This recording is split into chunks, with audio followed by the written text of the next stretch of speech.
आणि जनमानसामध्ये सम्राट अशोकाविषयी एक माहिती आणि जनमानसामध्ये अशा प्रकारचं एक प्रकारे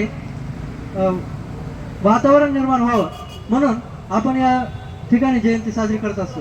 उपासकांना दुसरं महत्त्वाचं जे मुद्दा आहे तो हा आहे की मागील 2 ते 3 वर्षापासून आपण सम्राट अशोकाची जयंती या ठिकाणी जयस्तंभाजवळ करत असतो आणि या कार्यक्रमाच्या पूर्वी खूपच तुरळक लोकांना या स्तंभाविषयी माहिती होती.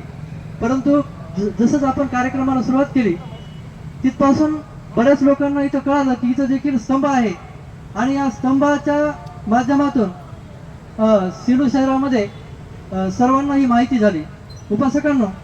परंतु फक्त स्तंभ माहीत होणं अपेक्षित नाही, तर या माध्यमातून तुम्हा आम्हाला सम्राट अशोकाच्या कार्याविषयी आणि त्यांच्या ज्ञानाविषयी माहिती व्हावं आणि त्यांच्या कार्यातून आपण प्रेरणा घेऊन क्रांती करावी. इथं त्यांनी स्थापिलेलं सुवर्ण युग कसं स्थापता येईल यासाठी प्रयत्न करावा म्हणून अशा प्रकारचे कार्यक्रम आयोजित करणं आवश्यक असतं. म्हणून आजच्या या कार्यक्रमानिमित्त तक्षशिला प्रतिष्ठान सिंधूच्या वतीनं आपण हा कार्यक्रम इथं आयोजित केलेला आहे.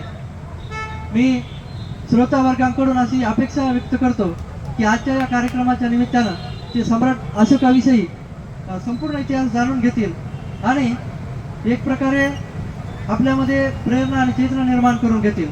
एवढं बोलून मी आजच्या कार्यक्रमाचा प्रास्ताविक संपवतो. जय भीम, जय भारत.